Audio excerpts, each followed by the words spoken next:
my money and how to invest. Okay, I think this is something that would be relevant for many of us, just in terms of prioritizing the types of money that we have. Okay, before I start the presentation proper, I just want to add a disclaimer over here. So I'm neither a professional financial advisor nor an accredited investor. The following information is based on my experience and what I know. Investing is risky and due diligence is required. Treat this sharing as a form of education or entertainment, and this presentation must never be treated as professional financial advice. Okay, so now I will be introducing the types of money that we have for Singaporeans and residents as well. Okay, so firstly, of course, it will be cash or savings, right? And then the second would be supplementary retirement scheme, okay? And we have a CPF ordinary account or OA, CPF SA, which is a special account. And lastly, of course, the assets that we have like bank deposits, T-bills, and also our Singapore savings bonds. Okay. So, by the way, maybe I go back to this. Anyone has any question relating to these five types of money?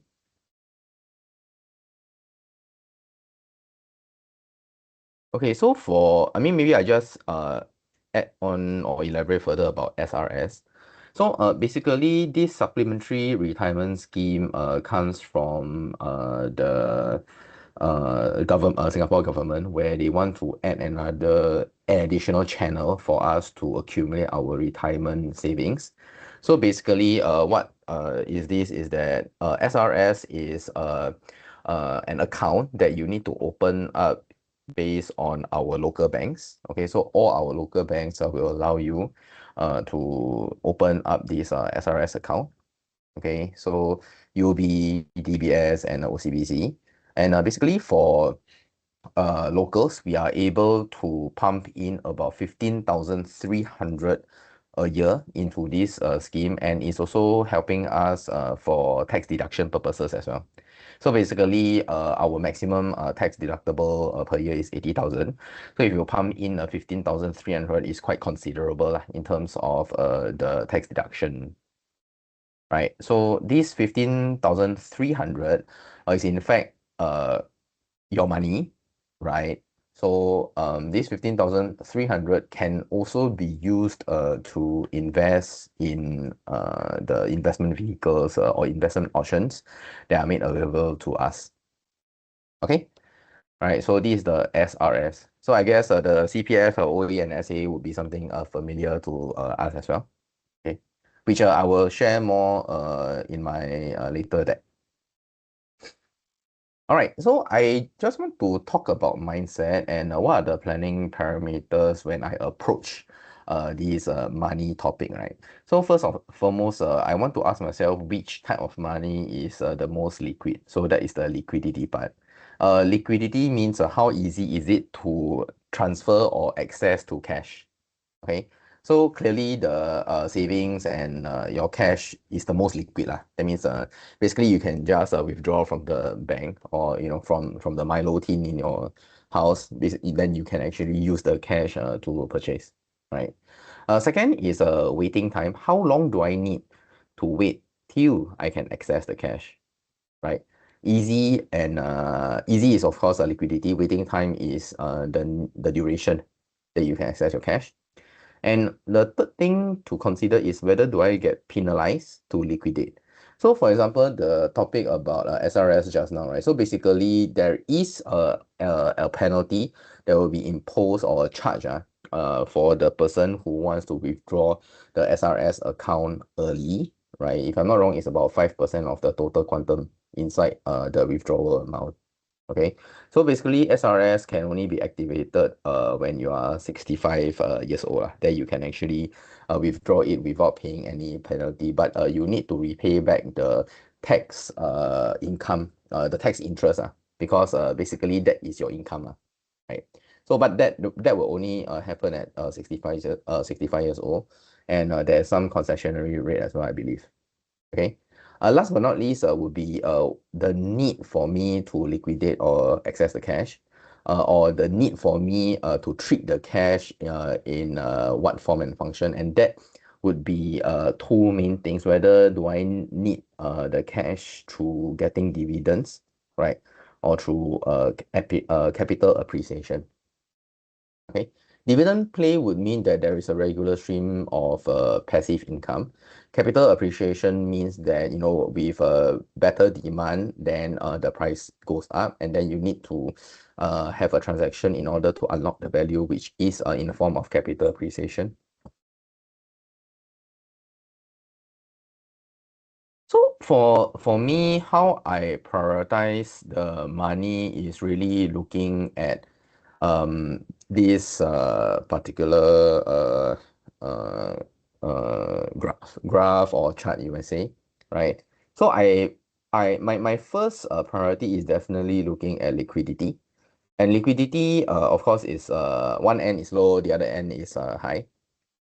And how I see in terms of the money, right, or my money, is that for CPF, basically it's locked up, right? So it's the lowest liquidity of all. And I won't see my CPF money giving me any form of immediate value, because that would only happen when I'm 65, when I unlock my CPF life, or 70 years old lah. Okay, so that is the status or the standing of a CPF, which is a low in liquidity, right? And then of course the next one would be SRS. Okay, like what I've mentioned just now, SRS is a supplementary retirement scheme. So only when you retire, then you can actually unlock the money that is within your SRS account. By the way, just to let you know, if you choose not to invest in your SRS account, you will only receive 0.05% of bank interest. Okay, so in my later slide, I will talk about the need for us to invest SRS. Okay, following SRS would be your assets, which is your bank deposits, T-bills, SSB, which definitely, firstly, there's no penalty, right? And of course, if you are talking about bank deposits, that one is probably you will lose that interest rate lah, but you still get your capital. Okay. So that's assets. And then of course the highest liquidity would be your available cash or savings inside your bank account. Okay, so this would be how I prioritize my money. Okay.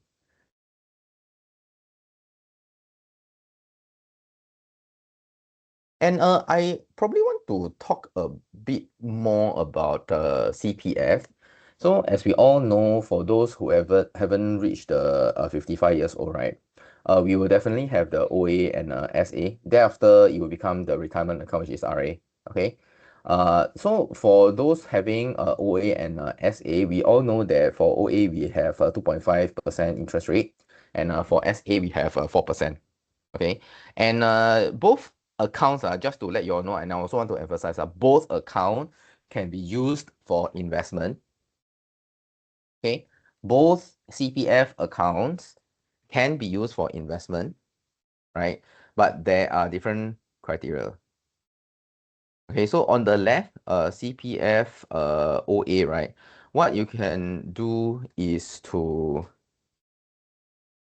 yeah, so for your CPF OA, you can only use the investable amount after setting aside 20,000 in your OA, right? So basically what it means is that if you have 50,000 in your OA, 20%, 20,000 you cannot touch, but the 30,000 you can use it to invest. Okay. In addition, you can only invest up to 35% and 10% of your investable savings in stocks and gold.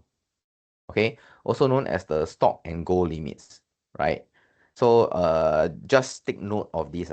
Okay, so basically what it's saying is that no matter what, 20,000 must still remain in your OA savings account. Anything above that, you can use it to invest. And for stocks and gold, which are more volatile or more risky assets, they are only investable up to 35%, okay, and 10%. Okay. Next, I will talk about SA. So basically, you can invest your special account savings after setting aside $40,000. So it's two times the quantum of the OA. Okay. So mandatorily and also minimally, OA must have 20,000 at least, and then 40,000 in the SA. And then anything above can be invested. Okay, so this is the first layer. There's also a second layer which you all need to know. There are restrictions for you to use OA and SA. Right, so just now was the first restriction. That means 20,000 at least in your OA, 40,000 in your SA. But this is the second layer of restriction. So there's a difference between OA and SA. So if you, okay, so basically I will bring through this table with you. But what I can conclude is that OA, because it's more flexible in a sense that it can be used for paying for your children's education or for property purchases. SA is purely for your retirement, okay, for your retirement. And one thing I want to highlight to all of you all is that um clearly this table there is a difference lah. So those if you can look at the OA column and the SA column, there are differences. So some yes and some no, right?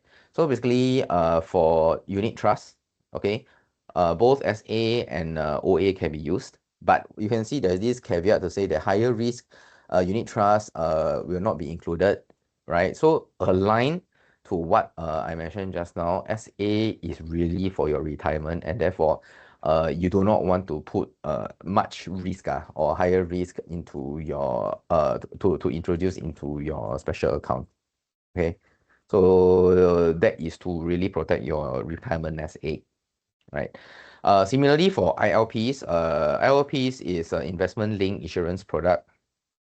So this one is yes for both OA and SA accounts, but similarly higher risk ILPs are not included. And I just want to share my perspective. It's not to tell you all to say I do not buy ILP, but this is really for your own due diligence.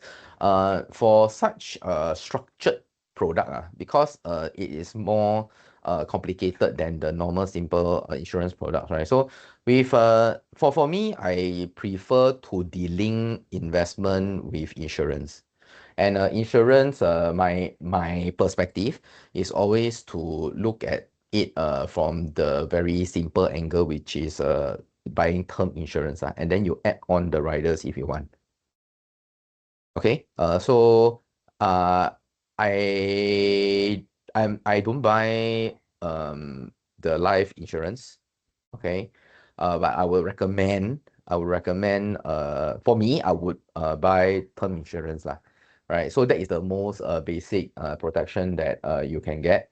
Okay, and I would prefer to invest myself. Okay, just to make sure that these two are dealing, because I must tell you beforehand that for insurance agents, they sell these products is, I mean, to be honest, I mean everyone knows, right? They really go for commissions, and this is one of the highest commission kind of products that they can sell. Okay, so I'm not sure about protecting your interest, but I mean, if you are insurance agents, of course, the final objective is to sell as much as possible to earn as much more money, right? So there's a conflict of interest in that sense. So for me, it's very simple for me. I will just buy the term insurance and I will invest the money myself. Okay, so I won't tie it to ILPs, right? Okay, I'll move on to the next one, which is annuities. Anyone knows an example of an annuity that we all or many of us should have?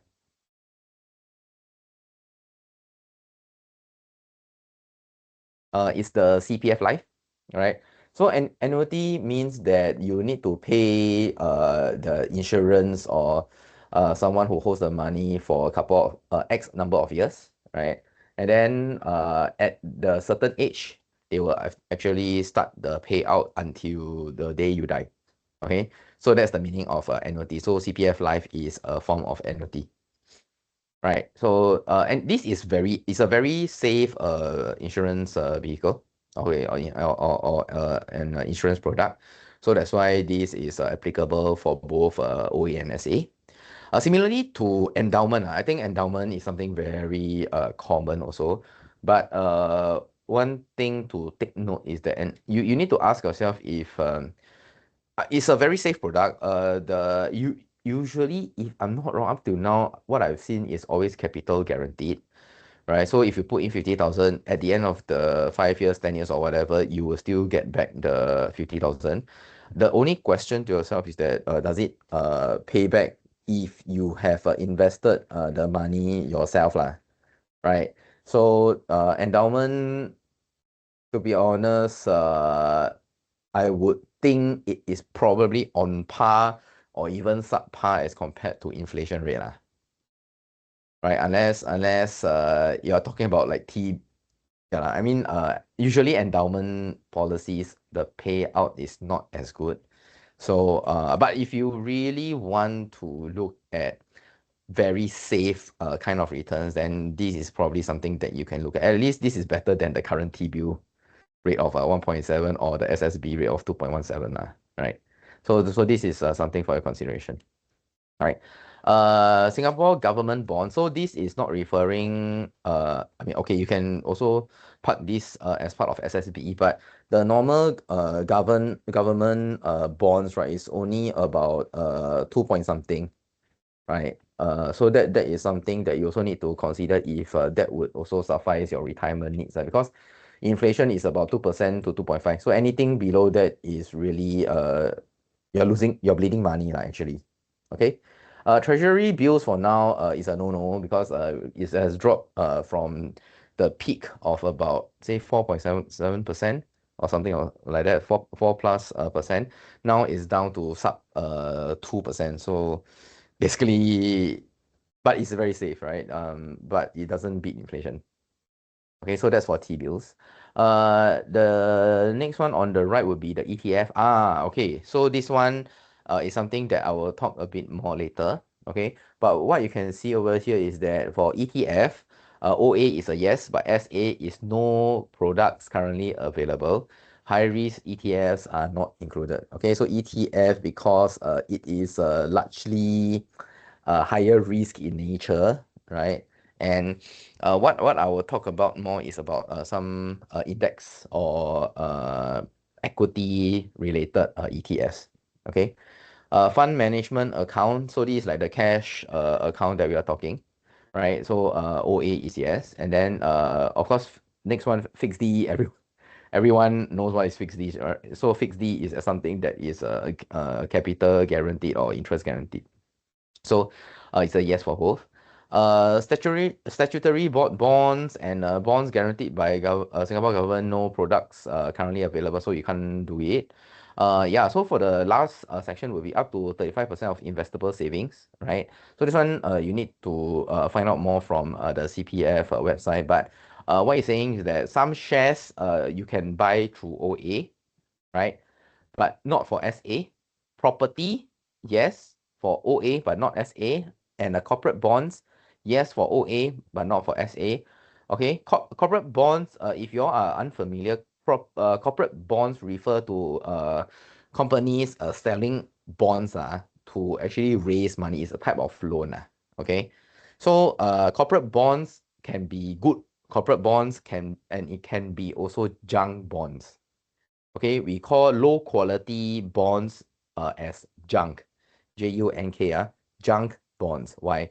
So for example, if a company, like say for example, right, uh, CapitaLand, okay, everyone, I mean, I think every one of us know what is CapitaLand, right?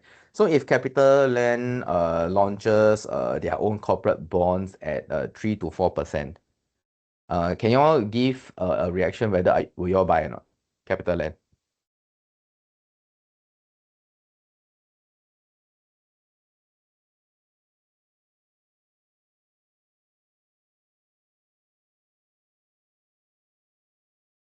Okay, yes, right.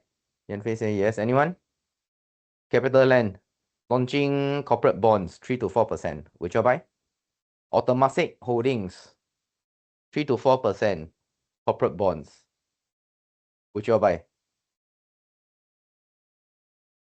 For me, Okay, Florence, yes.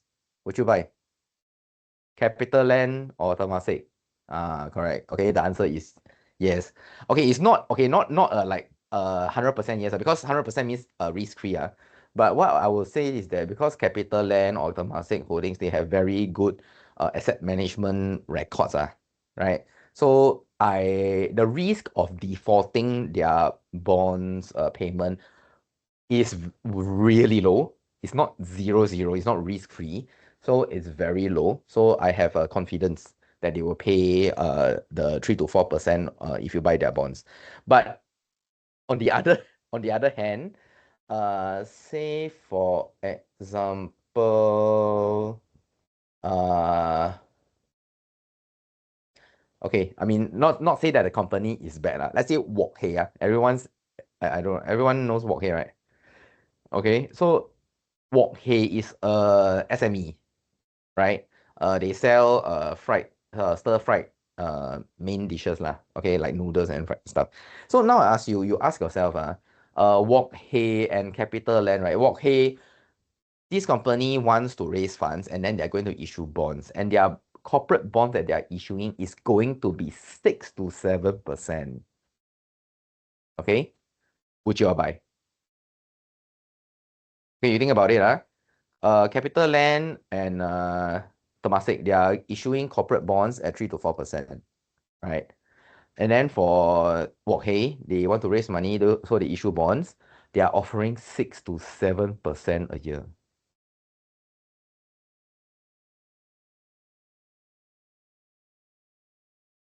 Okay, Florence said no for Wok Hei.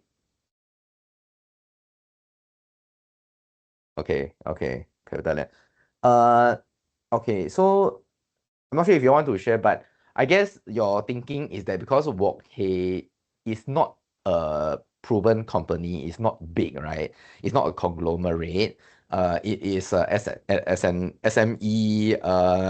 There is some level of confidence issue lah with Wok Hei, right? Even though they are giving out 6 to 7% of the interest is really something that is very high.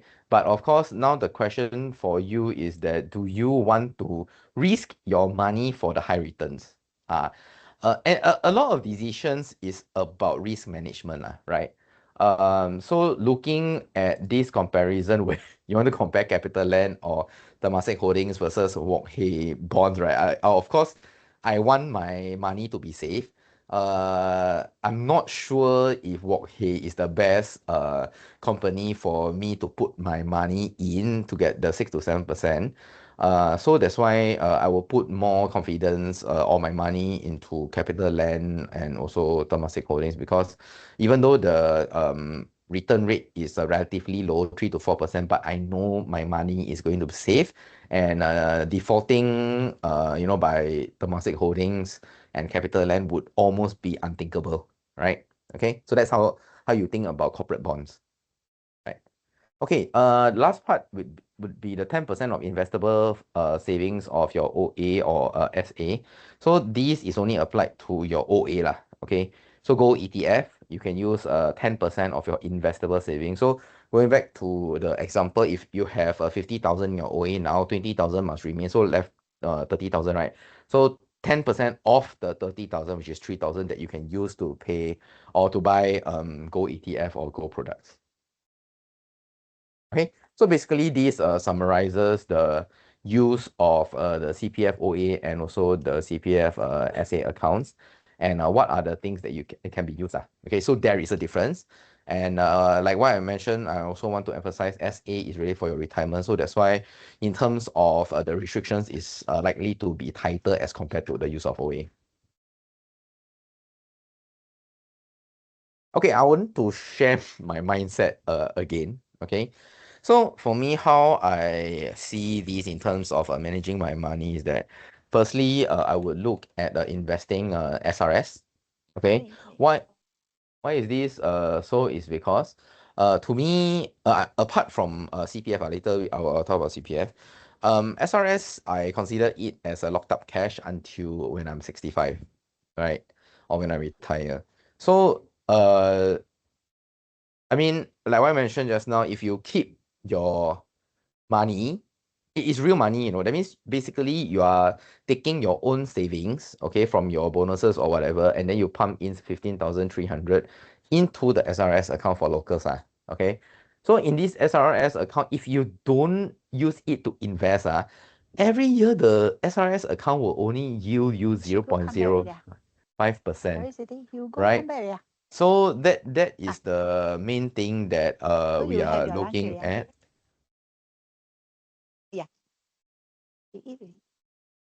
Okay, sorry. Right? So basically, if you don't invest your SRS account, basically you are just losing it to inflation, right? That 2.5 or the 1.5%, 1.95%, right? So yeah, basically you're bleeding money.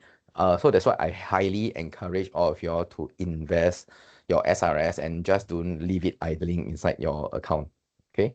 That's the first point. Second point is I want to talk about CPF. So like what I've shared earlier, there's OA and SA. My take is that I will invest my OA, I will not invest my SA.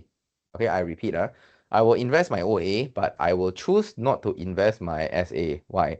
Because how I see is that currently the OA yield is at 2.5%, whereas the SA yield is at 4% risk free. Okay, the keyword here is risk free. So to me, having risk free rate of 4% in the market is nothing can be compared to that 4% risk free is very good. It's extremely good for me, right? So I want to keep it that way. So that my retirement sum can actually compound 4% every year for sure. Okay, risk free means for sure, right? Uh, but I think if you compare to OA, which is at 2.5%, I would I would think that there are more instruments or or investment options out there that can easily beat 2.5%. Okay, so that's how I think, right? Uh, and at the same time, OA is more liquid, which I also mentioned earlier.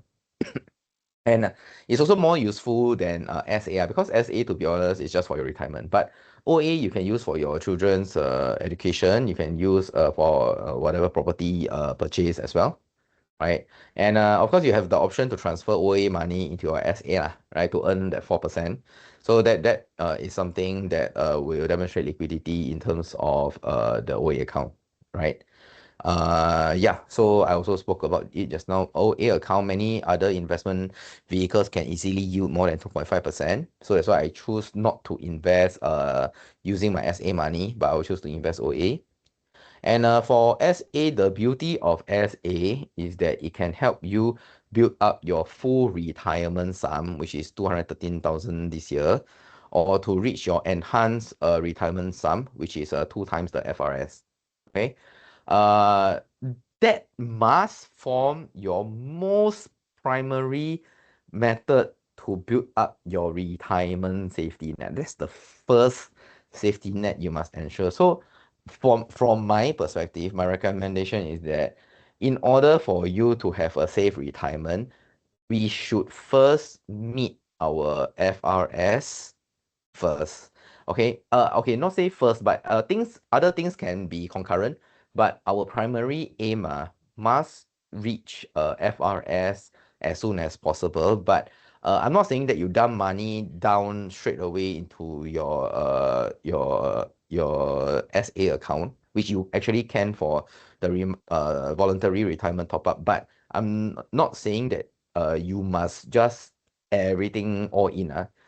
Because you must know that there is a tax benefits if you top up your retirement or sorry your SA, right, or your MediSave account voluntarily, right, because it can offset your tax deduction at the end of the taxable year, right? So basically, what I'm saying is that everyone should aim to reach your FRS ASAP so that your first line of retirement safety net is built, right? Then after that, with that, if you think that you need to have more money in your retirement years, then you can aim for the next level, which is the enhanced retirement sum. Okay, which is two times the FRS. So basically, you can just simply take two times the payout of the FRS, when you project it forward into the retirement years, and that should be the amount that you're looking at. So, if you all want to look at the amount, say how you want to plan to retire, right? You can look back to the video, I think two sessions before, right? I spoke about if you have a retirement plan of having $6,000 dollars of a retirement payout a year, right? So how you should help to plan yourself to achieve that lah. So one of the key drivers must be achieving the enhanced retirement sum in order for you to even reach beyond 6,000, like even 8,000 of retirement savings when you are in your retirement years. Okay, so it's very powerful because you think about this, right? You are able to achieve 7 or 8,000 of retirement savings with your supported by your ERS, right? Enhanced retirement sum, and your spouse or your partner can also achieve that. Then basically, you're still living a high life at 16,000 at that, when you're old, right? So that is the main thing. So for me, I will focus on achieving FRS. Concurrently, I will do investments at the side as well. But my main method is to reach the retirement safety net of the FRS at least. Okay. So while doing that, as part of the point two, point three, I will invest my cash, right? Previously, I spoke about two things. One is the cash management account or money market funds, right? So that's one. Another one is high yield savings accounts, but I don't know now does it consider high yield because like the OCBC 360 account or even the UOB1 account, yeah, or multiplier account, the yield they are quite low because they nerfed a few times already last year. So last time we can even achieve more than 4%. But now, I mean, realistically, it's probably just a 2 or up to 2.5%. Okay. I mean, still higher than bank deposits or even the fixed D. But well, I guess you can look into the money market funds lah to see what a better yields lah. Okay. Right? So the core savings should be put into at least the high yield savings accounts or T-bills just to make sure that you beat the current bank savings interest rate or even the cash management account or money market funds, which are very, very safe and low risk instrument. It's not no risk, but it's low risk, right? So at least your money can grow, okay? Rather than the, I think, 0.0125% in the normal bank savings account, right? And if you have spare or idle cash, okay, spare or idle cash, your core savings can include your emergency funds, which is about 6 months to 1 year kind of sum of money. Okay, so that you can actually cushion yourself if something happens to you and you're not able to work. Okay, so it must your core savings would be your emergency funds plus X, which the amount that you feel comfortable to have. But anything out of that, you should place your spare or either cash to invest in more speculative options like ETFs, exchange traded funds, REITs, or shares. Okay. So that will help you to build up your passive and then passive income, right? And at the same time, can enjoy capital appreciation also. Okay, so this is what I'm doing and what I'm thinking. You do not need to follow what I do. Just take this as a reference. Okay. At this point, any questions? I'm checking the chat now.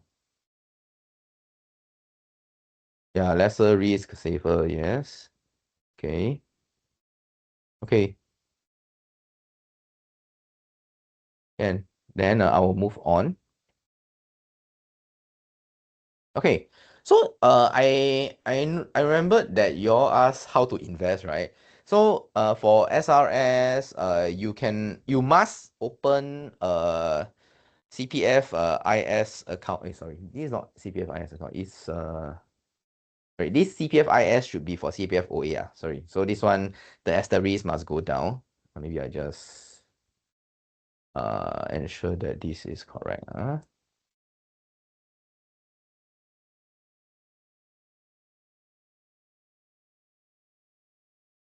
Okay.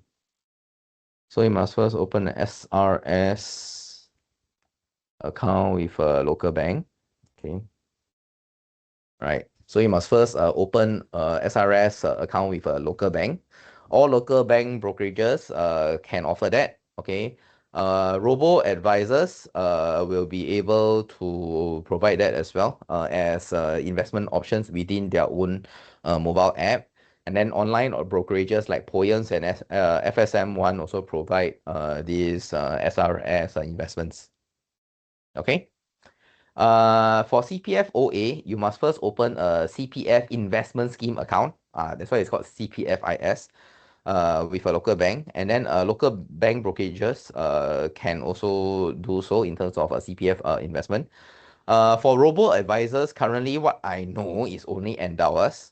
Okay, endowers can use a CPF OA or SA, but like what I said, I don't use SA, right? So I will use OA to invest. And then online brokerages like Poems and FSM1 can do as well. Okay. Last but not least, cash.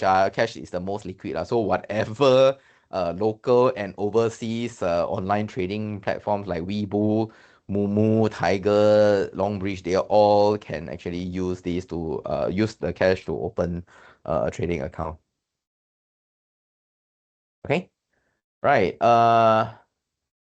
Yeah, so what I'm showing here is Endawas, right? I want to just briefly share with you all my experience with Endawas.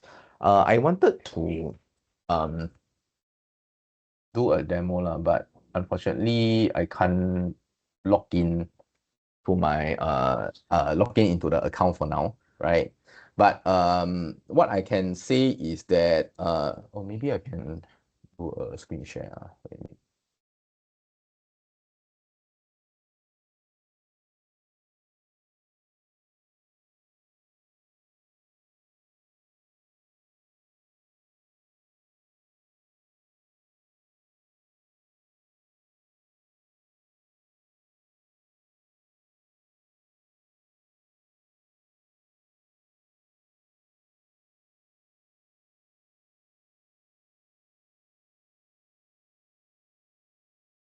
Okay, so I will be showing the internet browser later, but what I want to share with you is that Endowers to me, it is a local company, right? It has very low cost management fees, and you can actually receive regular rebates by just being invested into their listed funds, and you can access to a wide range of funds because they collaborate with established fund houses like PIMCO and also dimensional funds, etc. Okay, so they offer different types of funds that you can actually invest in, and their user interface is just excellent. Basically, it's just so user friendly. And what's best is that either cash, CPF, or SRS, they are all available for you all to use. Okay. So if you are interested, you can actually scan this QR code to download the app first, and then you can actually add in this promo code YK3YZ so that you can enjoy the sign-on offer. Okay. So now I will change to another platform. Okay. All right. So let me know if you can't see my if you cannot see my screen. So I'm showing the list of investment funds under Endowers. So basically how this works is that they are able to share with you all publicly what are the funds that you can invest within Endowus. Okay, so this is something which I use, and it is okay. So what you can see from this filter is that basically there are so many types of investment options like cash, CPF OA, CPFS, and SRS that you can use. Right. Once you have click, say for example the SRS, right? Then what you can do is it will actually list down what are the funds that are available, which you can invest on this platform, right? So yeah, I do not know why it's not moving. But if you all are interested to look at what are the funds that are available, right? Cash option, there are a lot of investment funds that you can access to, right? So you can actually take time to browse it. Another one is asset class. So if you, like what I mentioned, right, your core savings, right? If you want very, very low risk, you can actually look into the cash management account. Okay. If you want to have if you want to look at dividend or even capital appreciation, then you should look at the equity funds. Okay. Yep. So yeah, basically you can just easily Google this. They will actually show you what are the so this is the investment funds list, and their main this is their main page that you can look at. Yeah. Mm. So I use this. I am a happy customer with them. I invest um the S&P 500 funds with them also through Lion Global and Amandi Fund. They are very, very low cost for sure. I mean, Poems, they actually have zero platform fees, right, and costs for the purchase of the Amandi Prime USA Fund. But I still stick to Endowus even though I'm still paying a low cost fee because it's truly very user friendly, and yeah, I really like using Endowus, and it's the only platform where I can use all my different types of cash in this single platform. Okay. Yeah. So yeah, I will go back to my presentation. So yes, if you are interested, you can actually just scan the QR code and then key in this promo code to enjoy the sign-on offer. If I'm not wrong, it's 28 or $38 lah.